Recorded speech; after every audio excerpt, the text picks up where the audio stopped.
सबसे पहले previous lecture में से कोई क्वेश्चन पूछना चाहते हो तो पूछ लीजिए।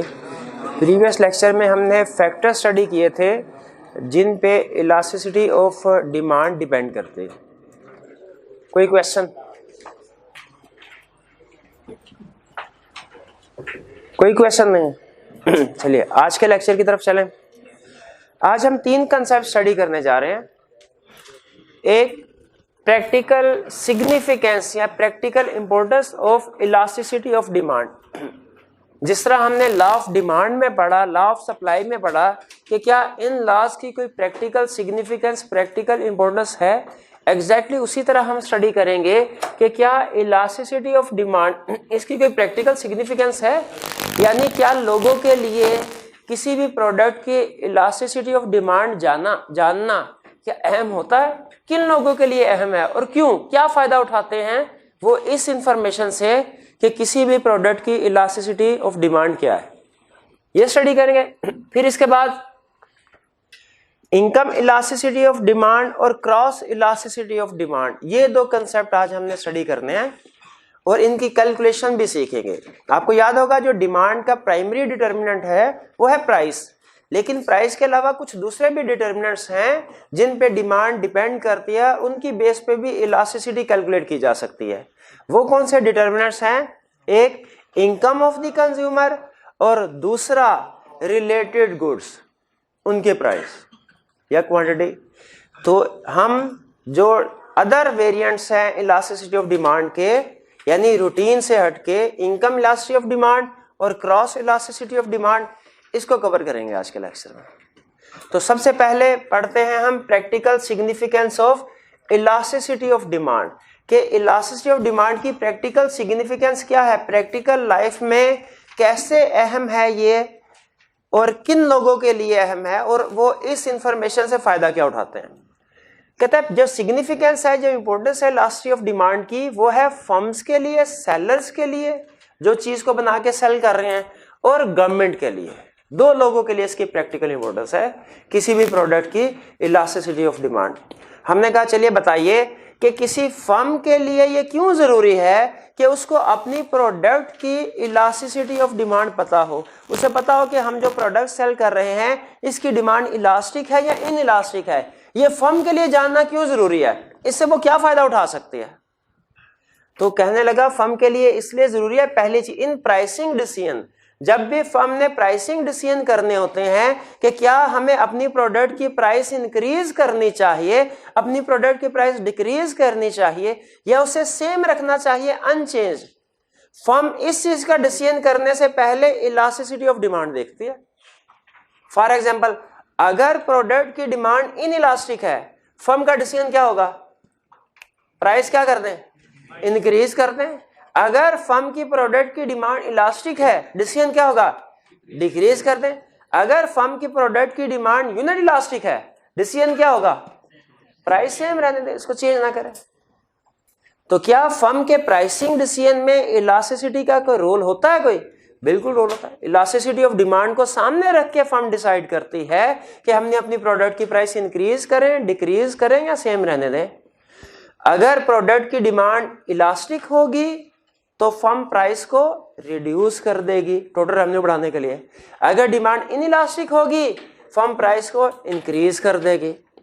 और अगर डिमांड होगी यूनिट इलास्टिक तो फर्म प्राइस को सेम लेवल पे रखेगी, क्योंकि उसे पता है प्राइस चेंज करने से टोटल रेवेन्यू पे कोई फर्क नहीं पड़ेगा। तो बताइए क्या प्राइसिंग डिसीजन क्लियर हो गया? चलिए नेक्स्ट, फर्म के लिए और किस लिए अहम है इलास्टिसिटी को जानना? इसलिए कि प्राइस डिस्क्रिमिनेशन कर सके। अब ये प्राइस डिस्क्रिमिनेशन क्या होती है, ये इकोनॉमिक्स में एक टेक्निकल कंसेप्ट है।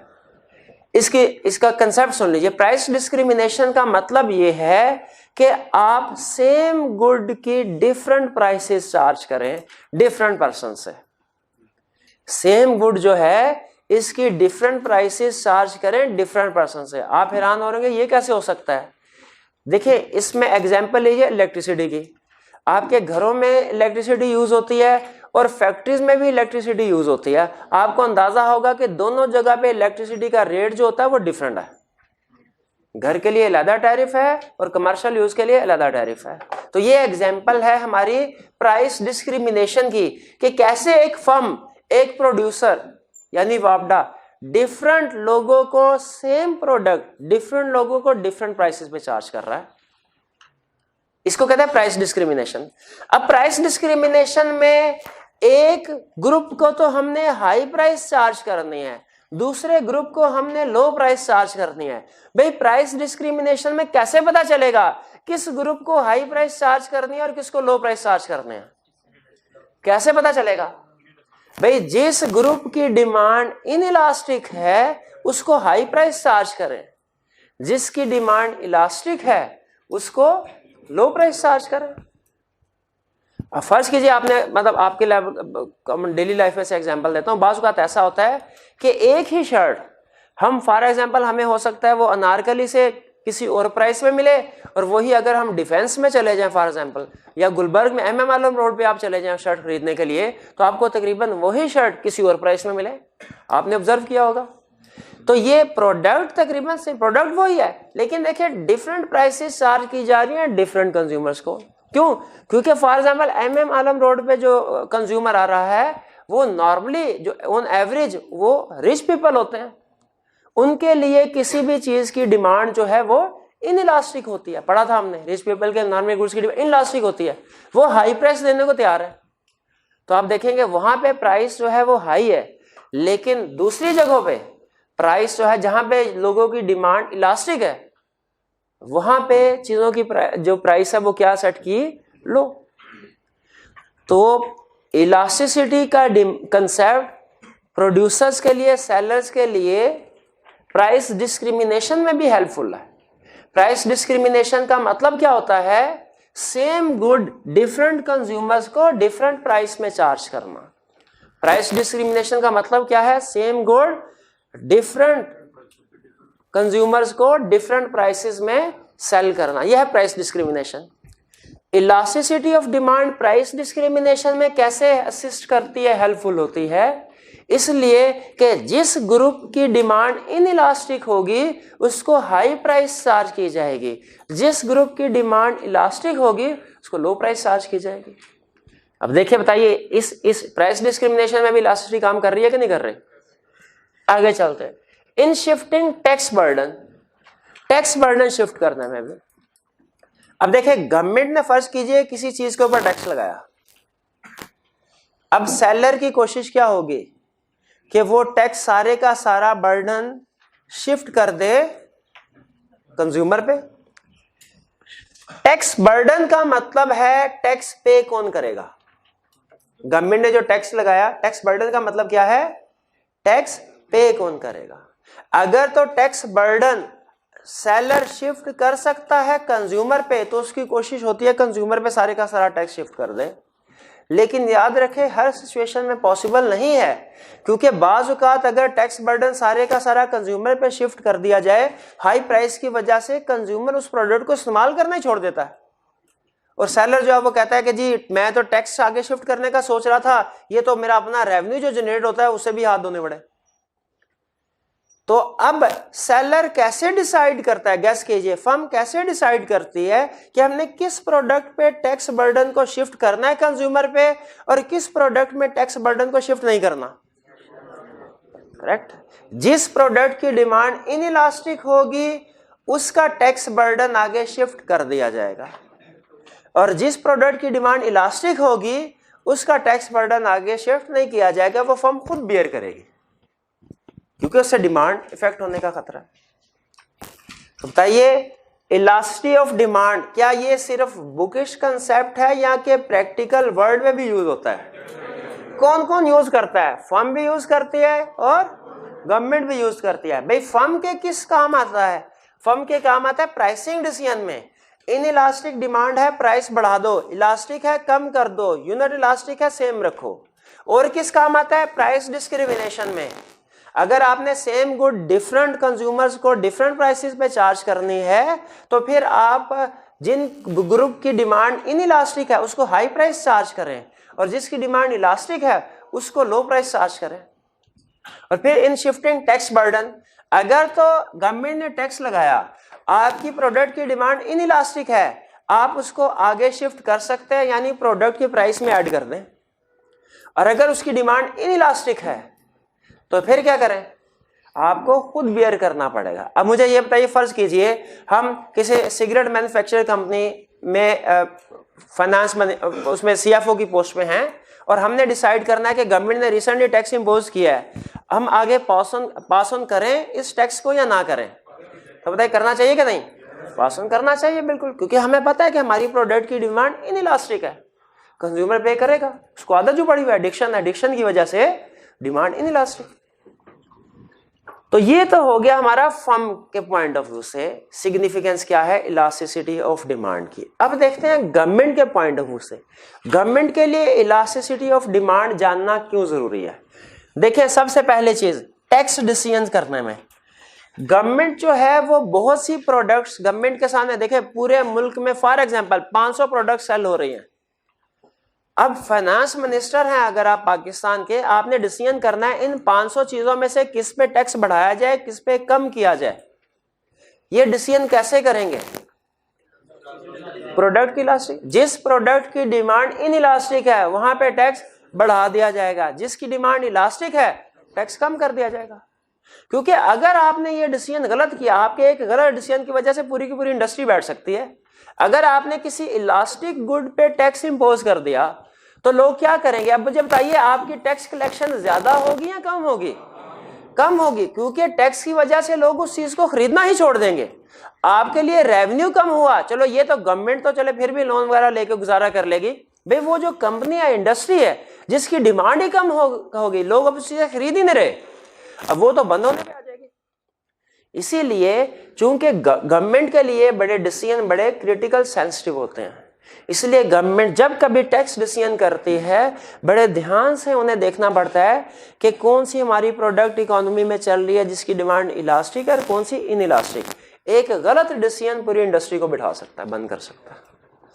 फिर इसके बाद एक्सपोर्ट, अगर आप पाकिस्तान के एक्सपोर्ट को इंक्रीज करना चाहते हैं, एक्सपोर्ट रिसीट्स को, किसको? एक्सपोर्ट रिसीट्स किसको कहते हैं? एक्सपोर्ट करने से जो पैसे आएंगे, तो गवर्नमेंट को क्या करना चाहिए? क्या गवर्नमेंट को जितनी भी चीजें एक्सपोर्ट कर रहे हैं सबकी प्राइस बढ़ा दे?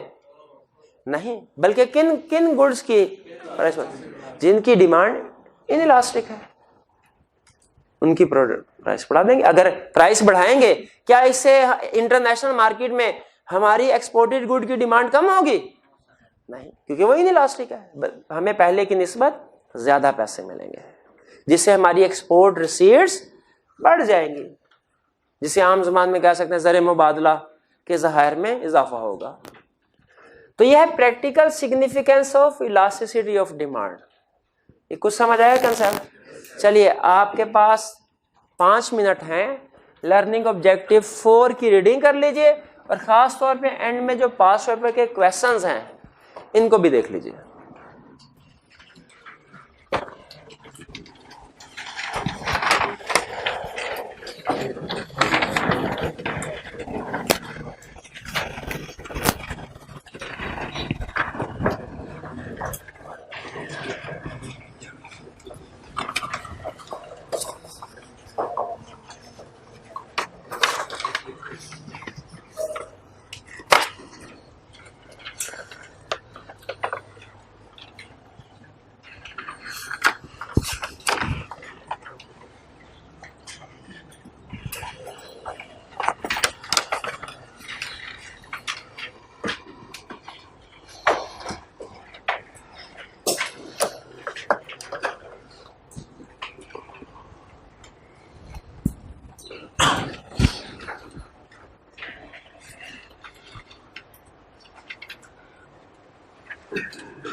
जी कोई क्वेश्चन पूछना चाहते हो तो पूछ लीजिए।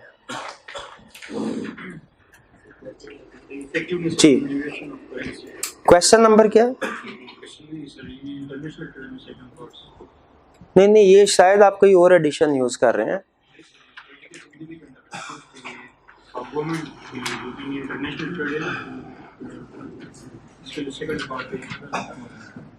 नहीं मेरे भाई मुझे नहीं नजर आ रहा। जी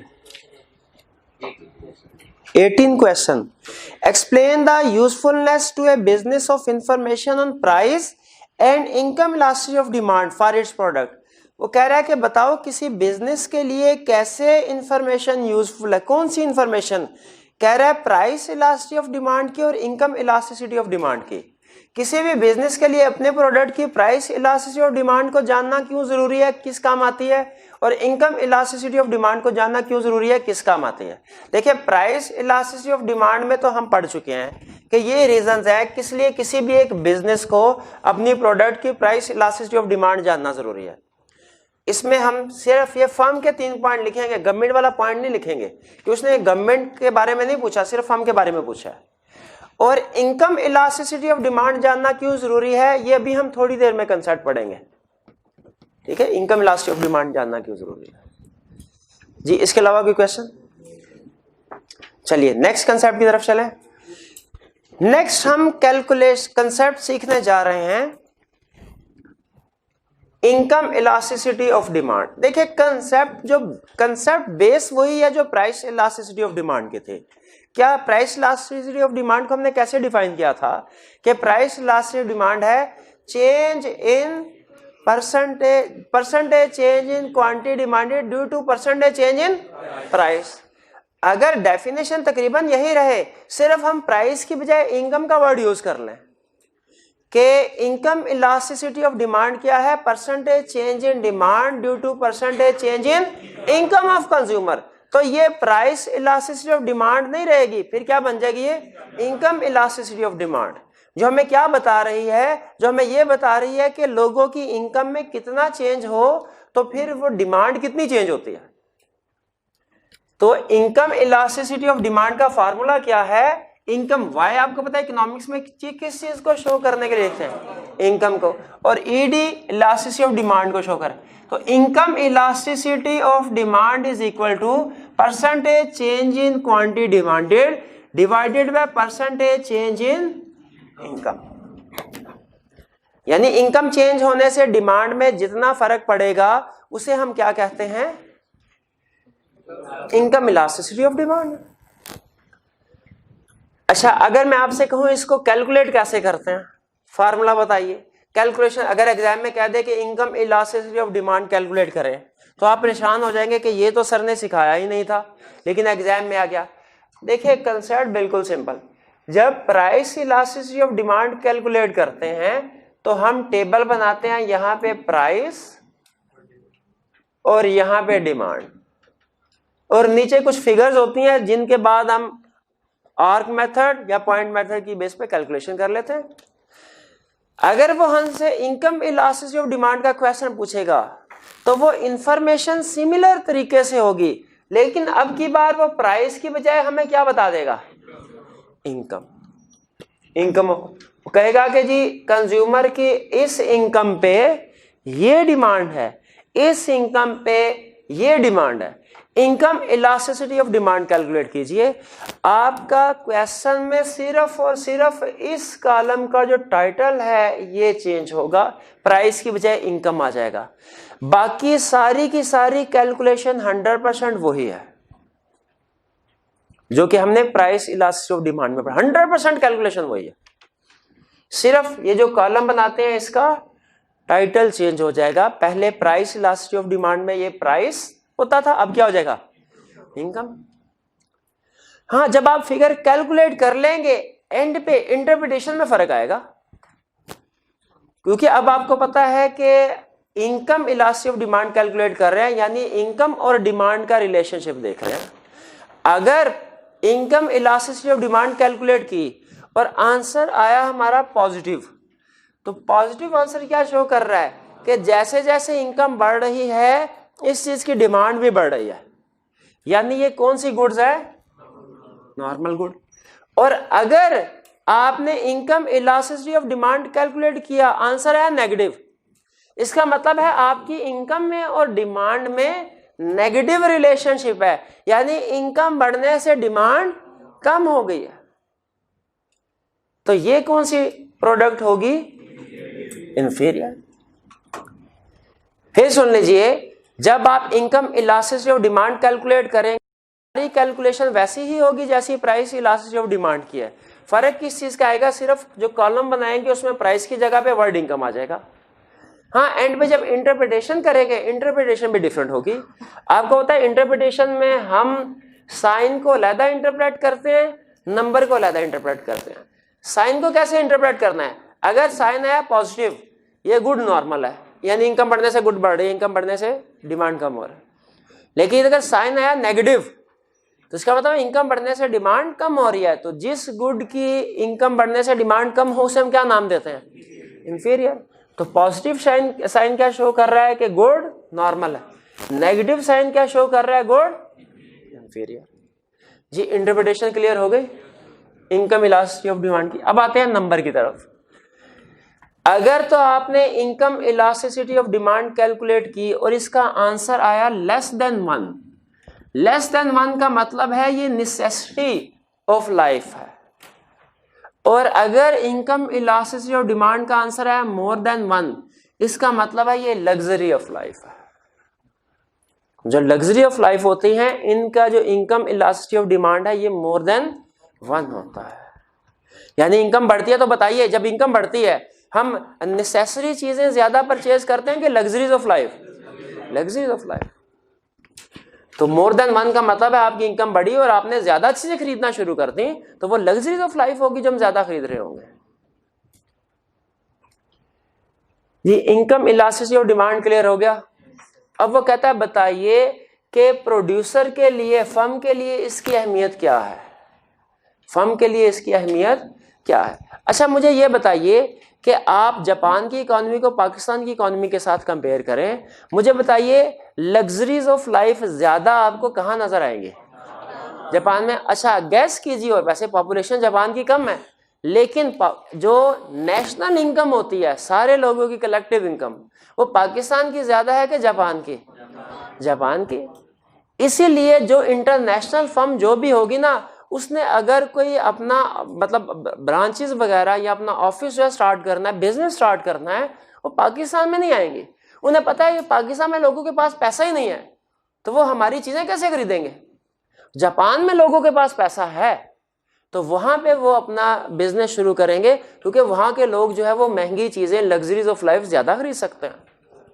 तो इसीलिए जो फर्म्स होती हैं वो कैसे डिसीजन करती हैं, अगर कोई भी इकोनॉमी रिसेशन में है, रिसेशन या डिप्रेशन कहते हैं, जब इकोनॉमी बिल्कुल खराब चल रही हो, बंद होने, जो फैक्ट्रीज जो हैं वो बंद हो रही है, प्रोडक्शन बहुत कम है, लोग ज्यादा बेरोजगार हैं, बिजनेस एक्टिविटीज जो हैं बहुत कम हो चुकी है, ना होने के बराबर।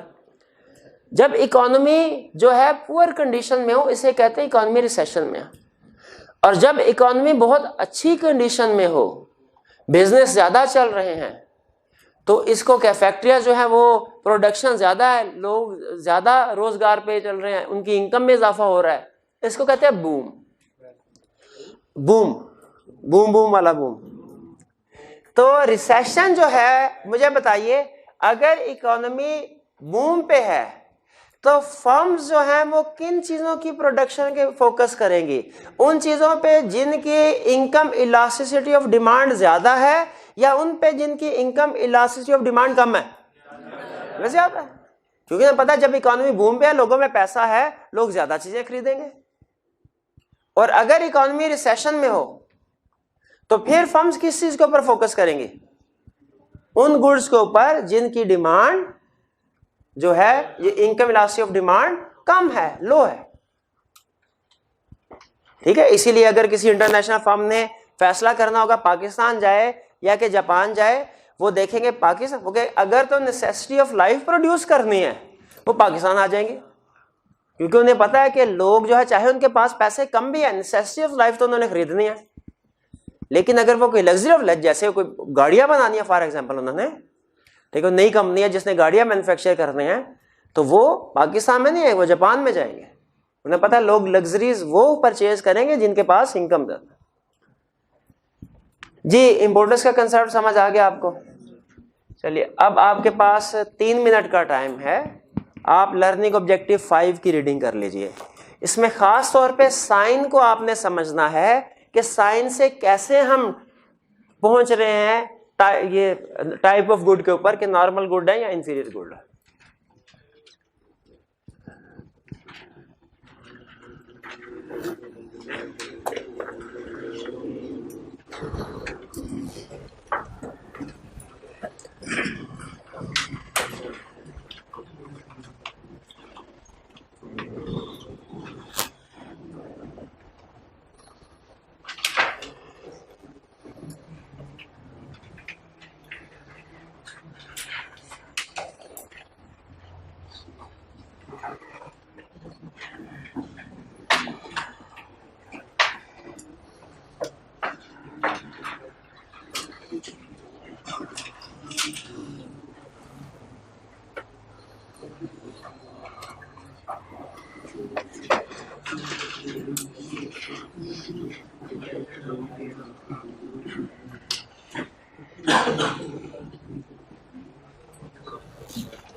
जी, कोई क्वेश्चन पूछना चाहते हो तो पूछ लीजिए। जी,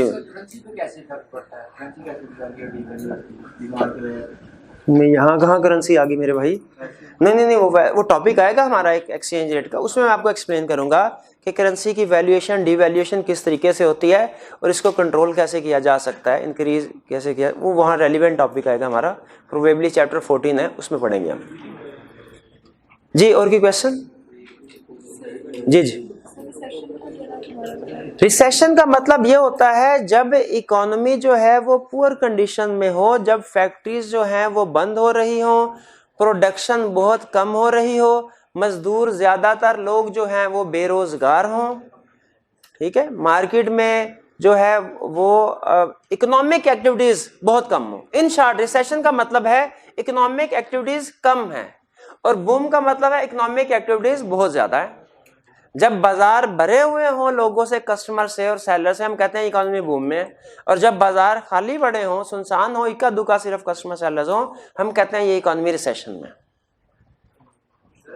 जी, लोग कंसेप्ट ये है कि लोग जो नेसेसिटीज ऑफ लाइफ हैं ये परचेज करना नहीं छोड़ते, चाहे उनके पास पैसे कम क्यों ना हो, लेकिन लग्जरीज ऑफ लाइफ सिर्फ उसी सूरत में परचेज करेंगे अगर उनके पास इनकम होगी तब।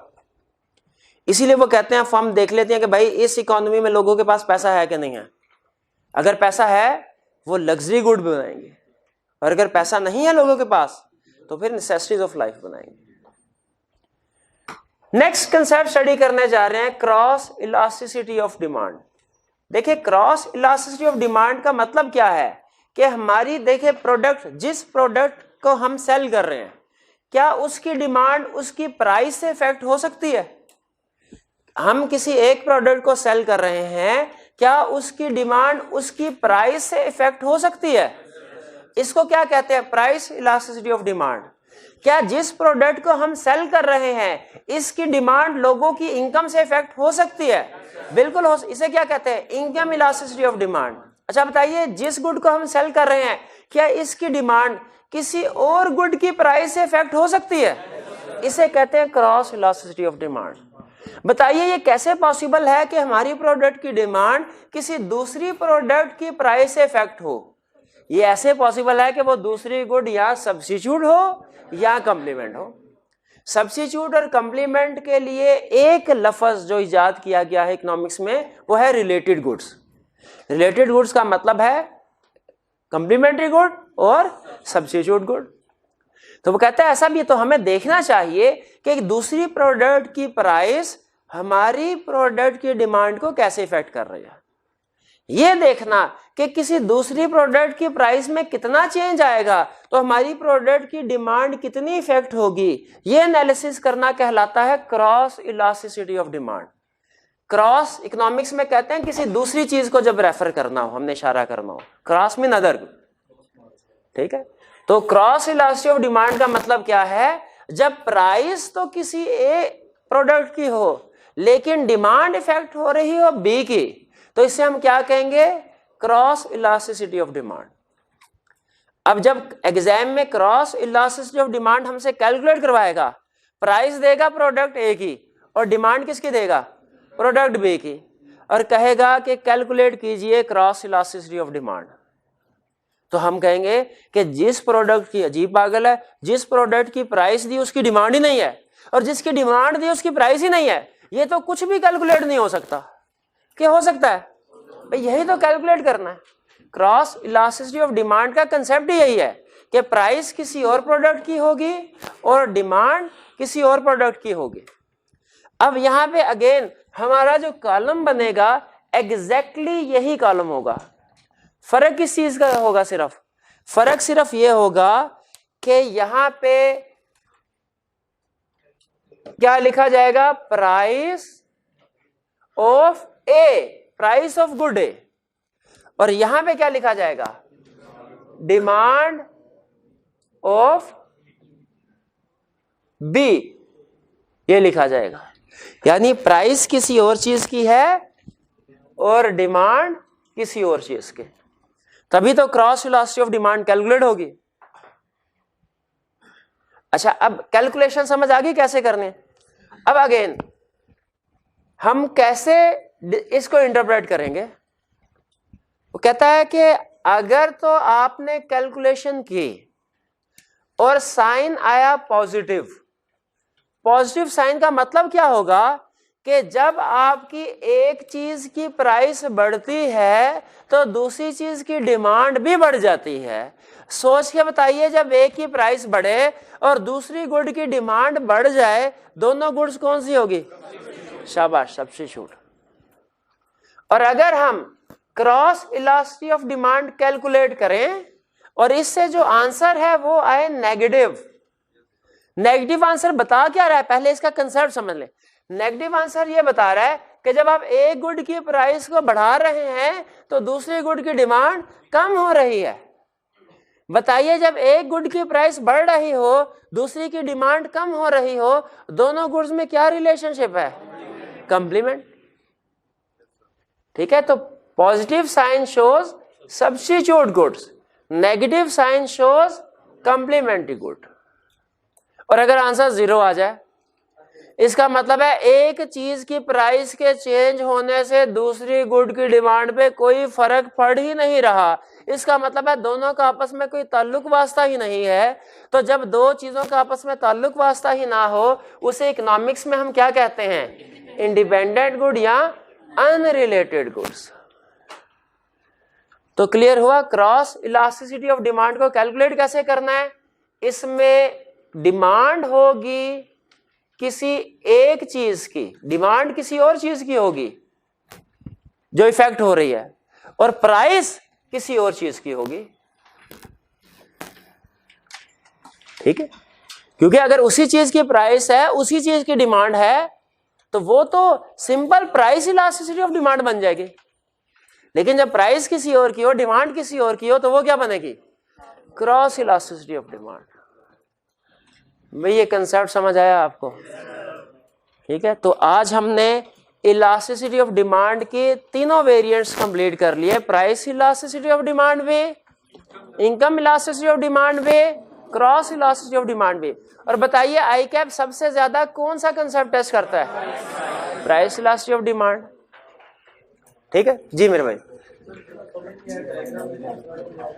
जी। अच्छा अब सुन लीजिए, आपको एक होम असाइनमेंट में क्वेश्चन दे रहा हूं, आपने उस क्वेश्चन को एज यूजुअल पॉइंट मेथड से भी करना है और आर्क मेथड से भी करना है। ये अच्छा क्वेश्चन है, ये हमारा क्वेश्चन नंबर नोट कीजिएगा, हमारी बुक में है क्वेश्चन नंबर 25। क्वेश्चन 25 है, ये आपने रिटन फॉर्म में अटेम्प्ट करके लाना है और पॉइंट मेथड से भी आर्क मेथड से भी, दोनों मेथड से। मैं आपको फिगर्स नोट करवा देता हूं।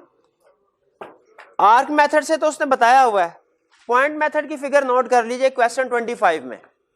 क्वेश्चन 25 को अगर आप पॉइंट मेथड से सॉल्व करें, आपको तो एग्जाम में कोई भी स्पेसिफाई कर सकता है मेथड, स्पेसिफाई ना करें हम आर्क मेथड यूज करेंगे, लेकिन अगर स्पेसिफाई कर दिया तो वही मेथड यूज करना पड़ेगा जो स्पेसिफाई किया है। इसलिए हम प्रैक्टिस करते हुए पॉइंट मेथड आर्क मेथड दोनों के मुताबिक क्वेश्चन सॉल्व कर रहे हैं।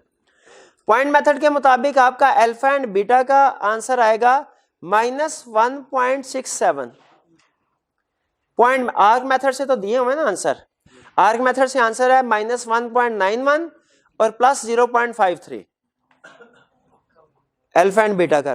पॉइंट मेथड से अल्फा एंड बीटा का आंसर आएगा -1.67 और गामा एंड डेल्टा का आंसर आएगा +0.5। जी क्लियर होगी, नोट कर लिया आपने। चलिए आज का लेक्चर यहां पे खत्म करते हैं।